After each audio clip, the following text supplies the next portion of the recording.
Welcome to The Fully Lived Life, a podcast for those who are longing to pursue the full life and want to break free from anything that holds them back.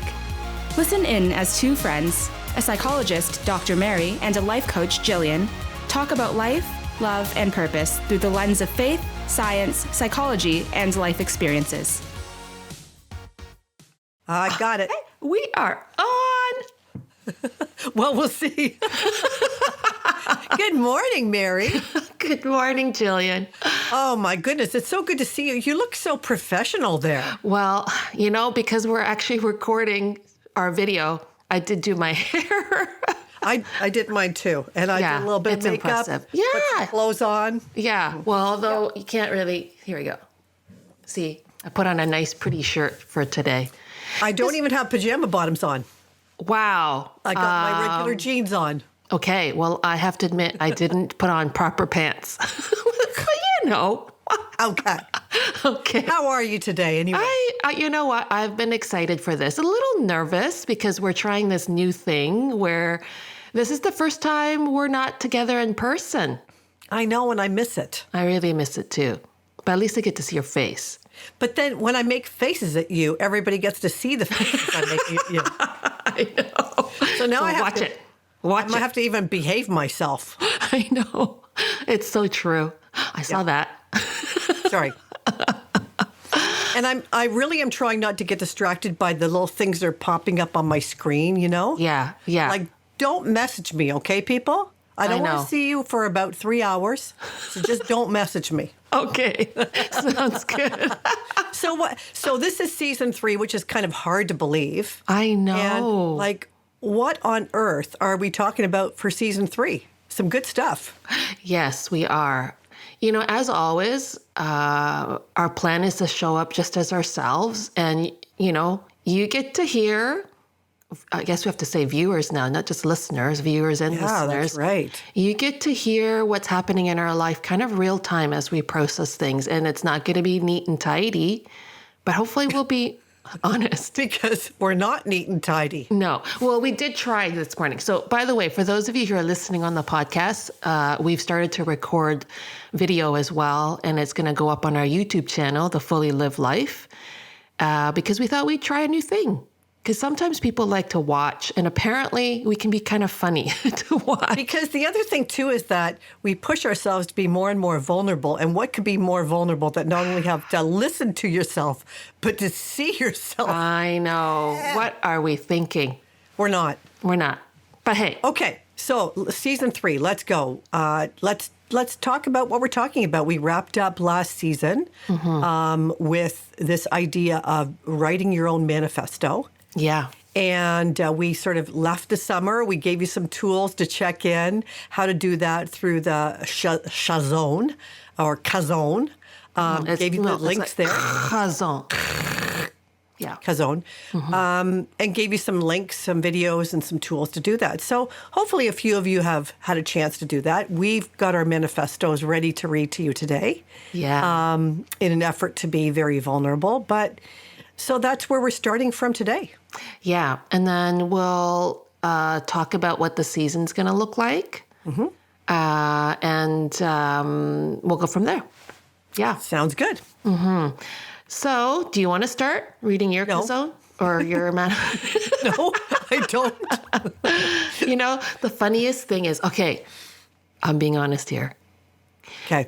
We wrote this manifesto, I don't know, how many years ago? A couple now. Yeah. Yeah.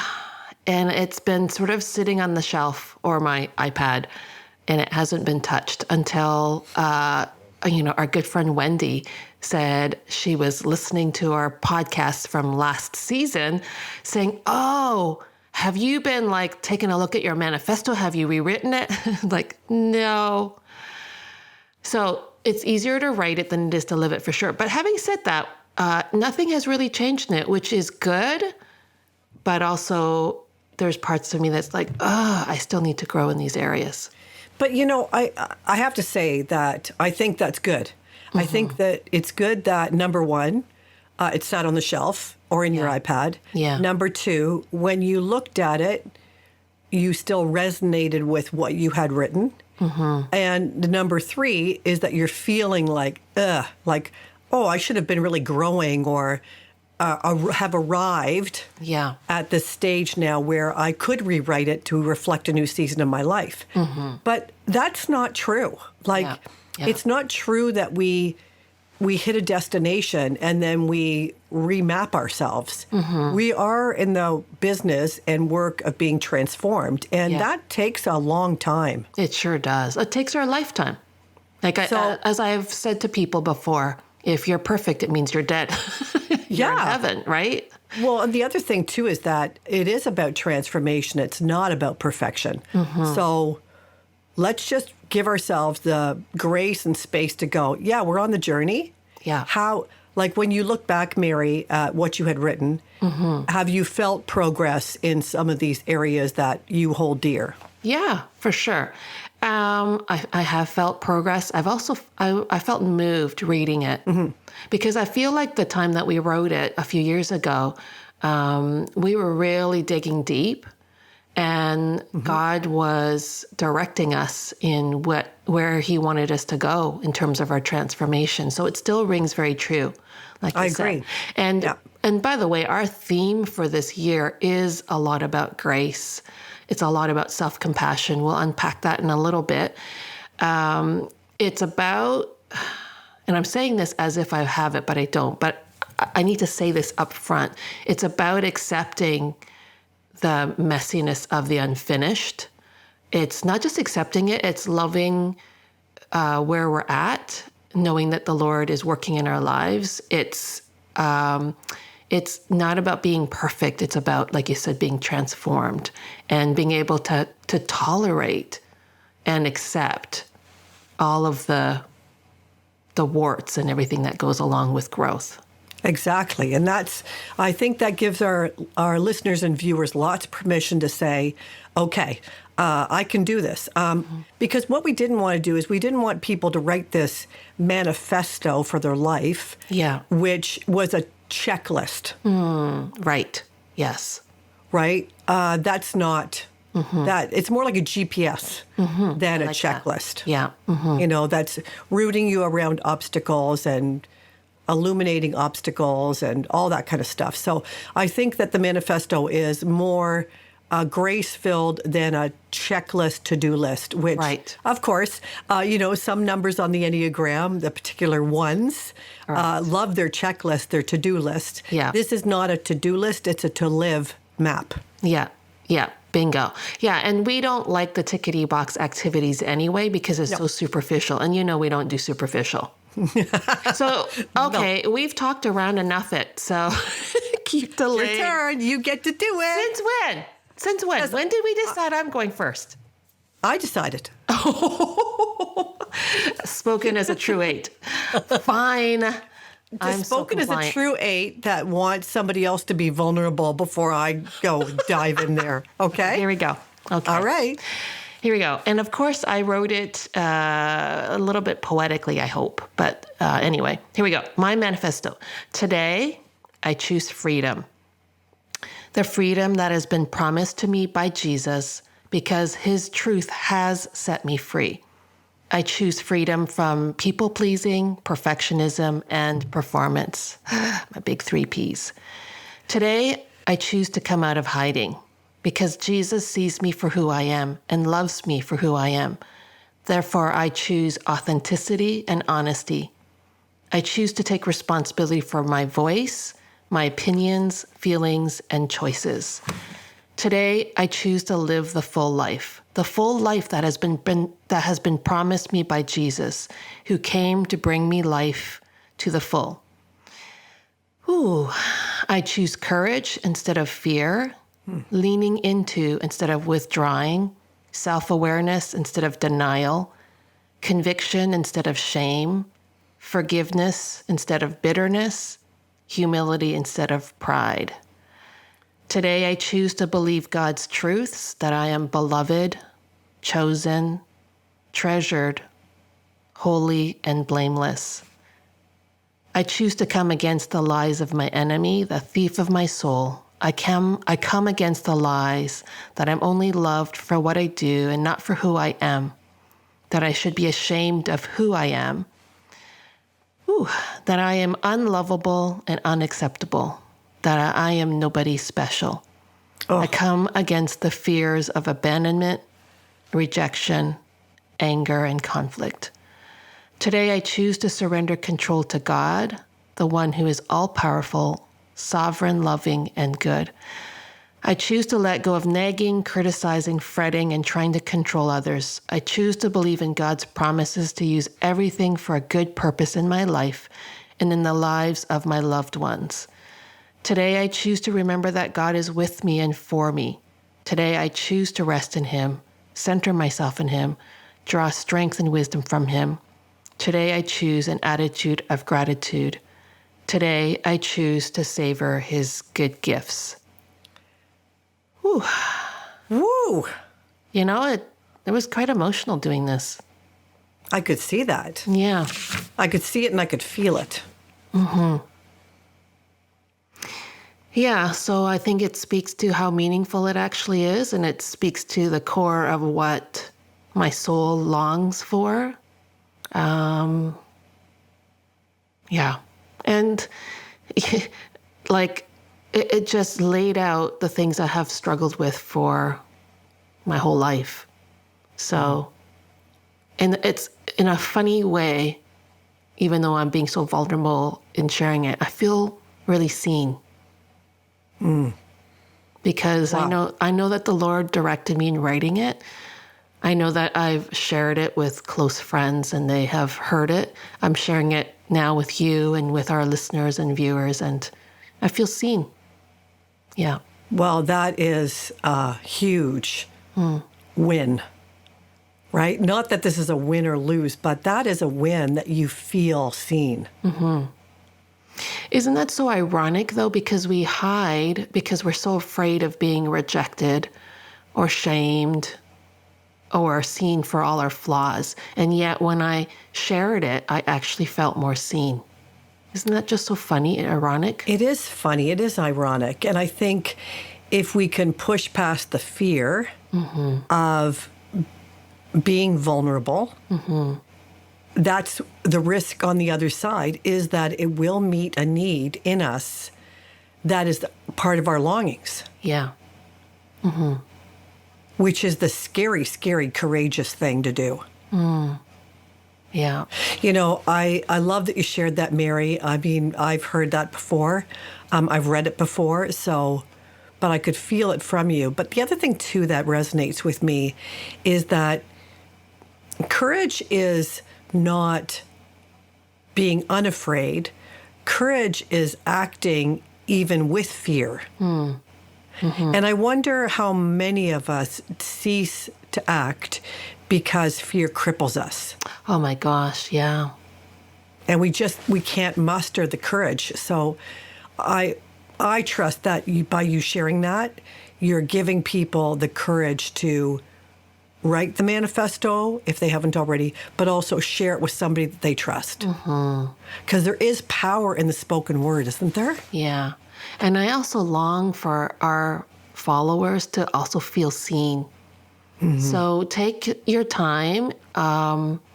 If you're not ready to write it fully, just jot down thoughts as they come to mind, especially as you are seeing things, you see things about where you need to grow or longings that you have. Just jot it down. Yeah. And begin to share bits and pieces of it. I think it's so powerful. You know, Mary has taken quite a bit of time to craft that, and there is crafting involved in this. But don't let the crafting of something that somebody else has written be the stumbling block for you doing your own. Exactly. We're all different personalities. I do love to write. I do love to communicate using words, the written word. And so I spent time writing it in a flow for that way. But that's because for me, when I read, I am moved. When I write, I am moved. It gets to my heart in a way that other things do not. And for other people, it might be something you're seeing. You might even want to, in some ways, creatively almost draw or somehow design your manifesto. Whatever. Well, I think of people. Yeah, I think of people who do a vision board. Yeah, exactly. It's the same thing. So if that's your thing, like if you love to make collages and have an artistic expression that way, do it that way. It doesn't, or maybe you just want to record it. Maybe you just want to turn on a mic and record your thoughts. Yeah. That's okay too. Maybe if you're musical, you want to write a piece of music. So whatever works for you, that allows you to feel that this is the way you want to move forward in life and allows you to be seen and heard, do that thing. Yeah. You're just making me think. I know there was an artist who wrote songs for each of the 9 types on the Enneagram. And we'll put the link in our show notes because when he did it out of really from his soul, his musical soul. And people tell me how they feel so seen when they listen to their song. So if that's the way you communicate, choose that. By the way, I'm writing that down because otherwise I'll forget to put it in the notes. Yes, that's what we decided. But so I'm not doing my to-do list or something. I'm just writing my notes to myself because I'm at that stage where I will forget. Exactly. And my friend, you have delayed long enough. See me? Look at me. I know. Look at all the delay tactics. I know. I'm like a toddler going to bed. I know. Okay. True. Go for it. I will go for it. So mine's on paper because I loved the pen and paper action. Right. And this is the beginning of this. I'm just going to frame it. Is from the Lorica, which is a poem from the breastplate of Saint Patrick, which I just love. So I've leveraged that a little bit because it's so meaningful to me from my Irish roots. I arise today through a mighty strength, the invocation of the Trinity. I rise today depending on God's strength to pilot me, God's wisdom to guide me throughout this day. And that's a little section from that. And this is my words. I rise today to live a life grounded in faith in the Trinity. My desire is for others to see my faith in love and action, and most of all, loving, life-giving words. I choose today to not let regret, the past, failings and failures decide my future. Today, I will be quick to own my own crap and apologize quickly. To decide that when I know better, I do better. To seek to live a life that is in the ongoing day-to-day work of transformation in the following areas: love, joy, peace, patience, kindness, gentleness, faithfulness, and self-control. And even writing those words brings pain. But I choose to feel the pain, but not sit in it and let it cripple me. Wow. I acknowledge that the path forward is growth and transformation, not perfection. Today, I honor my mind, my body, and my soul, recognizing that the care I take of each is connected to the whole. Today, I embrace curiosity and growth. I will look for opportunities today to learn and be curious about others, especially when faced with their messiness. Ooh, love that. Yeah. I will wonder at the end of the day what it was like to be on the other side of me. To examine with grace how I showed up for myself and for others. Today, I will love myself and love others because and out of God's will for me and God's love for me. Today, I will seek to encourage, equip, and empower others in my interactions. Today, I will choose to love, even if it hurts. Wow. Oh my gosh, Gillian. That is just so beautiful. And I know that it speaks from your true self. You're speaking from your true self with all your guards down. Sheesh.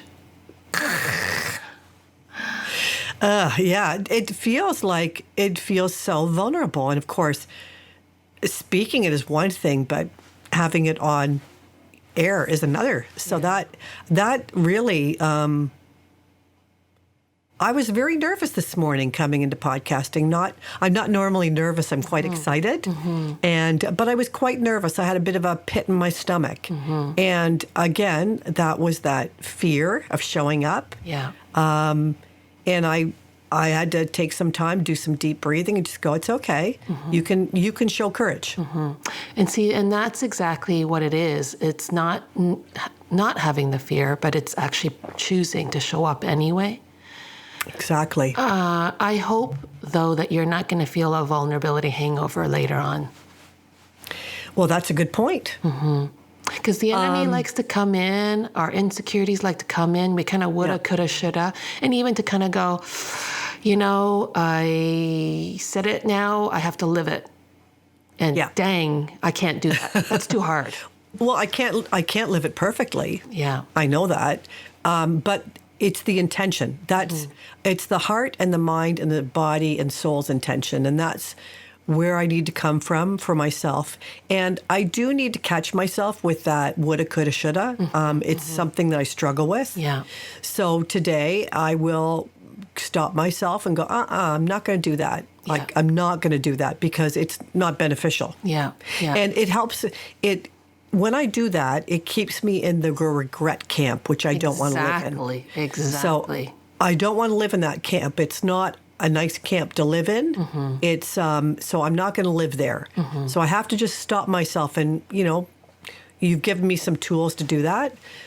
So I will stop myself from time to time, and I do think that throughout this day, I will check in with myself and go, okay, how you doing? Yeah. Don't go back to that place of regret because it's not healthy. Right. Great.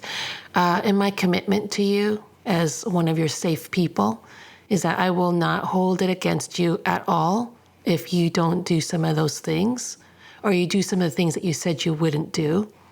And as the Lord prompts me to remind you out of love, I will do the same. And I hope you can do the same for me too. Absolutely. I don't want this manifesto just to be this pretty words. I want it to be a living document that we regularly check in. So I think that maybe minimally for this being season 3 and that we're kicking it off this way, is I'm going to commit to checking in on my manifesto. I can't commit to daily, but let's say weekly, just to kind of go, how am I doing here? Where do I need to lean in on a little bit more? Yeah, and for me, it's something I have to post. I post it inside my closet, so I'm going in to get my clothes in the morning. I can see it. And so for me, that's the power of the piece of paper, is I actually have to look at it. But the other thing, too, Barry, is that, I'm at that age. I used to laugh at my parents and my grandmother for reading obituaries, I mean, it seemed like such an old person's thing to do, right? Oh, dear. I've been doing it for a while. I know, but I've sent you. I mean, I found an obituary a while ago that I just had to share with you because it was so fantastic. It was about a woman. Yeah. And, at the end of my life, I won't be around to read the obit, but I'm hoping that some of the nuts and bolts of my manifesto makes it to an obit. Yeah. Like, I hope that that's how I'm remembered for being on a transformation journey. That was hard at times, very hard at times, but that I kept going. Yeah. That I didn't allow the obstacles to hold me back or to take me off course. Amen. Because the manifesto is really about that. It's not about going, oh dear, how did I fail this week? Or how did I mess up this week? Right. It's not about that. It's a living document to help us live. Right. And let's just remember that. Right. Yeah. So it's not a checklist of the to-dos, but it's also not a checklist of all the ways that I've failed. Exactly. So it's just this, like you said, this front and center reminder of our longings for our life and where we're moving towards. And I have faith. I have faith in the Lord, in that He will transform us. He will make us into the truest version of ourselves. But I also have faith in ourselves and our listeners and viewers, because they want to grow. They want to be transformed. They want to be the best versions of themselves. And they are brave. Like, we are brave. You betcha. Yeah. My word for this year is live strong. And I kept thinking it's going to be some external stuff I'm doing. And no, it's been all this internal stuff. You know what? I think that's true for a lot of people, just given the time in history that we're in. Yeah. It's the deep internal stuff that's getting worked on. Yeah. Maybe more so than the external stuff. But I do digress. Yes. Because I know you've started dragon boating. Oh, yes. Yes. So you're going to be having arms of steel Well, at soon. least on one side. Yeah. Yeah, I have been loving it because I feel wild and strong, and I'm loud as everybody is on there, and we're doing it together. I mean, it's totally a team sport. Mm-hmm. The water, like I was just doing it last night. I was getting splashed all over the place, and I was going, yeehaw! I was just enjoying myself. It was so great. I'm new to the team, so I wonder what they thought because I was making all this noise. But hey, I'm going to enjoy it full out. They're probably, you know what, they're probably delighted that you're making all the noise because that's, probably how they felt in the beginning. But now that they're all hardcore and they're just into it. Yeah. So you're just kind of reminding them of the early joy that they felt. Yeah, true. I hope so. And isn't that kind of a metaphor for what we're talking about? I mean, everybody's digging in to their own inner strength to move forward. Right. But they need the team along too. Yes. Right? Yes. Like it is so metaphorical. So I'm glad that you're doing it. Oh yeah, there's going to be a lot of metaphors I think that's going to come from that because as I'm learning the technique, it's making me think. Like the rhythm is super important, but also that we're all aligned and doing it at the same time. Mm-hmm. So just thinking about how if we're going to do any growth and movement, not just that we need others, but we need to be aligned in some way too and working together and not against each other. We slow each other down otherwise. And that's metaphorical for who you bring along the journey with you. Yeah. You need to have people that are with you and for you. Exactly. And cheering you on. Yeah. And picking up the slack when you're feeling a little bit tired and worn out, and you're doing the same for them. So I think there's a lot of metaphors there. Well, one last thing I'll share is the coach had us doing exercises where different rows would be rowing and the ones in between would be resting. Well, you're not actually resting. So the move requires you to go back and forward as you're kind of taking it and moving the oar. Or I should call it paddle. I'm not allowed to call it oar because that's just like the wrong language. But as you're paddling, well, if you're not paddling, you actually move as well. So it helps those who are paddling move forward in a much more effective way. Now, talk about analogy there. Okay. Like you're not just sitting still. You're actually moving with them, even though you're not actually actively paddling. Wow. Yeah. You're like moving in solidarity. Exactly. Isn't that awesome? Gold. Okay, Gold. yeah. Well, this was fun. This wasn't too bad doing the video thing. We'll see how. No, we'll see. Okay, yeah. Okay, well, listen, listeners and viewers, thanks for joining us in this inaugural experiment. Yes, exactly. And we'll see you next time. Take care. Bye-bye. Bye. Thanks for listening to the Fully Lived Life podcast. We hope you found it encouraging and helpful. Be sure to follow or subscribe so that you never miss a new episode. And if you enjoyed our show, please help spread the word by sharing with your friends and family and posting on your social media. Thanks for listening, and tune in to our next episode.